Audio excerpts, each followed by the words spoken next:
Le club de l'info se poursuit avec cette décision polémique de Joe Biden. Le président américain approuve l'envoi de bombes à sous-munitions à l'Ukraine. Un feu vert qui va à l'encontre d'une convention internationale qui dénonce l'utilisation de ces armes qui disséminent des centaines de sous-munitions sur de vastes étendues. Une catastrophe pour les populations civiles. L'ONG Human Rights Watch demande aux États-Unis de ne pas livrer ces armes pour protéger les civils, justement. L'Allemagne, de son côté, s'oppose à l'envoi de ces armes. Avant d'en débattre avec Gaëtan Powys, qui nous a rejoint, et on le remercie, journaliste défense pour Air et Cosmos, Benjamin Cruard, je me tourne vers vous. Les Américains vont donc livrer des bombes à sous-munitions. Est-ce que ça pourrait être un atout supplémentaire dans la contre-offensive menée par Kiev ? Selon Kiev, oui. Alors, quand vous regardez cette bombe, vous comprenez pourquoi on dit sous-munitions. Vous voyez, à l'intérieur, vous avez plein pour faire simple, petites grenades, en fait. L'idée étant que vous tirez votre obus, en cours de trajectoire, il va lâcher toutes ces grenades, et donc vous allez toucher une superficie beaucoup plus large avec un seul obus, finalement.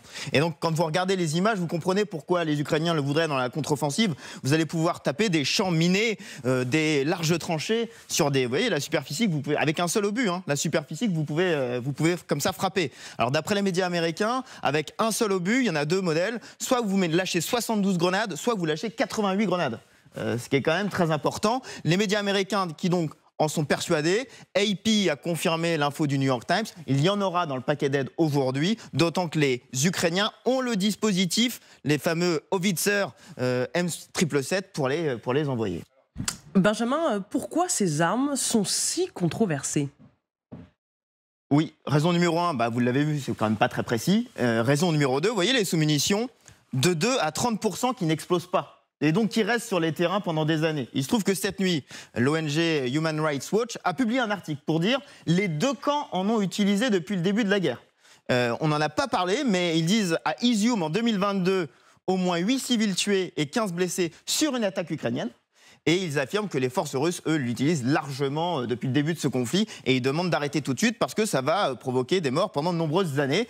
La communauté internationale, depuis 2008, a signé une convention abolissant les armes à sous-munitions. Il y a la France. Ne cherchez pas les États-Unis, l'Ukraine ou la Russie. Ils n'ont évidemment jamais signé. Merci beaucoup Benjamin Cruard pour ces précisions.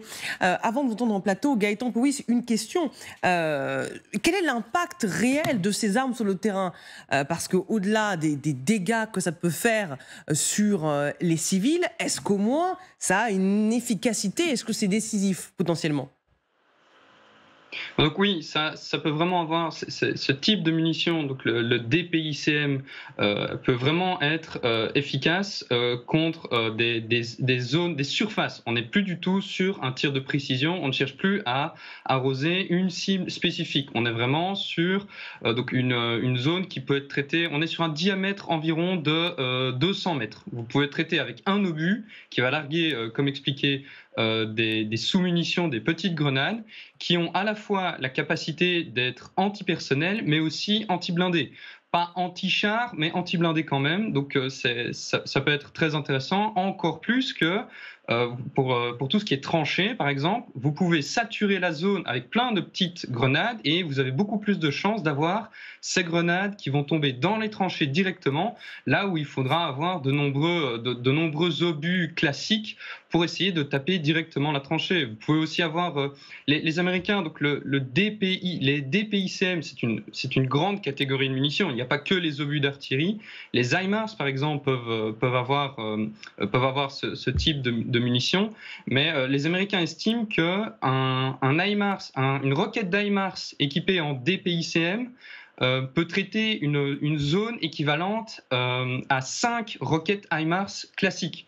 Donc vraiment, on est sur un traitement de zone. Général, est-ce que ce sont des armes sales ? Non, c'est la guerre. On utilise les armes qu'on a pour la gagner. Donc, je suis un peu brutal, mais ces armes-là servent à quoi ? Elles servent, ce qu'a dit d'ailleurs justement votre intervenant par Skype, c'est... Voilà, je ne retiens jamais les noms. Je suis là pour ça, général. Voilà, heureusement. Et ça neutralise une zone, en fait. C'est-à-dire qu'une fois que vous avez ces cluster bombes en particulier, qui sont plus les bombes dont on parle, les bombes à sous-munitions, ça neutralise la zone. C'est-à-dire que il y a des parties anti-chars et des parties anti-personnel.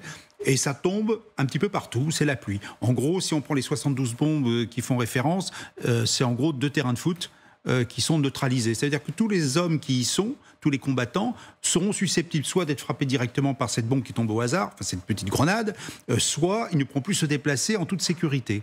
Pareil, ça peut détruire le matériel léger, les blindés légers. Donc ça neutralise la zone. La question qui se pose, c'est les Ukrainiens, s'ils font ça sur les Russes, il va bien falloir qu'ils arrivent aussi dans la zone. Ce qui veut dire que ça neutralise la zone aussi pour les Ukrainiens en offensive. Oui. Donc, la notion, je dirais, d'utilité majeure pour les Ukrainiens d'avoir ce type de bombe, je ne le crois pas. Pour moi, il y aura un avantage tactique local, mais sur l'ensemble du front, je ne le crois pas. D'autant que les Ukrainiens, on l'avait vu déjà il y a plus d'1 an, utilisaient déjà aussi les armes de ce type, mais ils dénonçaient les Russes parce qu'ils le faisaient. Voilà. C'est pour ça que je vous lançais, Général, sur la notion de bombe sale. Une guerre, c'est toujours terrible, c'est toujours dévastateur, c'est toujours sale, mais là, on sait que ce type d'armes peuvent être dévastatrices pour les populations civiles. Et on sait que l'Ukraine dit toujours qu'elle se bat avec des règles, qu'elle ne veut pas, dans la mesure du possible, toucher aux civils. Enfin, ce sont des armes dans la guerre. Le problème des civils, ce sera après. Sauf s'il y a une volonté délibérée, c'est ce qui avait été présenté il y a plus d'1 an, où des bombes justement de ce type avaient été tirées sur les zones ukrainiennes, et les Ukrainiens montraient qu'effectivement ça menaçait les civils. Mais c'est la conséquence, sauf dans le cas dont je viens de parler, mais en général, c'est la conséquence, c'est-à-dire qu'on tire avec des bombes à sous-munitions pour neutraliser l'ennemi. Et après, en temps de paix, on l'a vu en Afghanistan notamment, mais aussi je crois en Irak, partout d'ailleurs, partout ça, il faut des années avant de dépolluer la zone, parce que les bombes, elles restent quand elles n'ont pas explosé, même s'il y a eu des tentatives pour mettre des bombes qui se auto-neutralisent au bout d'un certain temps chez les Américains. Mais Général, moi je me permets, et franchement, on est souvent d'accord sur ces plateaux, mais en tant que reporter, ayant été avec d'autres collègues dans des conflits où ces bombes sont utilisées, vous savez très bien le carnage que ça fait sur des populations civiles. C'est un carnage. J'ai vu des enfants qui avaient reçu des éclats de ces bombes, c'est-à-dire que la bombe tombe et puis il y a des dizaines, des centaines de petites grenades qui, avec une puissance, partent. Alors, est-ce que, encore une fois, en tant que militaire, vous êtes tenu de faire la guerre, vous êtes tenu de faire la guerre avec des armes, mais si ça fait autant de débat, c'est que vous savez très bien que ça suscite une guerre extrêmement sale et que oui, dans le monde idéal, ça va toucher la cible militaire, mais on n'est pas dans le monde idéal dans cette guerre. On est dans une guerre où il y a des populations civiles et à un moment donné, quand il va y avoir la partie A qui va vouloir riposter à la partie B, qui va frapper avec ses bombes un village où il y a, paraît-il, des troupes de la partie B, etc., vous savez très bien que ça peut faire un carnage. Alors, je ne voulais pas en parler, mais il y a peut-être une confusion entre bombes à fragmentation et bombes à sous-munitions. Bombes à sous-munitions. La bombe à sous-munitions, ce sont des grenades, comme des grenades qui tombent. Et à ma connaissance, il n'y a pas toute cette bille dont vous parlez. C'est effectivement une arme, une grenade. Voilà. Donc c'est comme ça qu'il faut les voir. Les bombes à fragmentation, c'est complètement différent. Et les bombes, vous avez évoqué tout à l'heure les petites billes, c'est les mines antipersonnelles. C'est un peu différent, qui ne se trouvent pas, à ma connaissance, dans les cluster bombes. En revanche, elles ont été aussi livrées par les Américains aux Ukrainiens. Voilà. Dernière question à Gaëtan Powys, qui va nous quitter juste après. 2 à 30% des bombes qui n'explosent pas et qui restent dans le sol, ça pose les questions de précision évoquées par le général il y a quelques instants. Mais je reviens tout à fait sur les propos qui ont été dits sur le plateau. Alors, en termes de non-explosion, donc vraiment les restants, les grenades qui arrivent par terre et qui n'explosent pas, il me semble avoir lu que sur Reuters que les États-Unis allaient envoyer les DPICM qui allaient être les plus efficaces en termes d'explosion, donc avec un taux de non-explosion estimé à 2% uniquement. Alors en revanche, et là j'insiste également sur ce qui avait été dit sur le plateau, effectivement il y a des bombes qui vont rester là, qui ne vont pas exploser, qui vont être dangereuses pour la population et pour les militaires ukrainiens.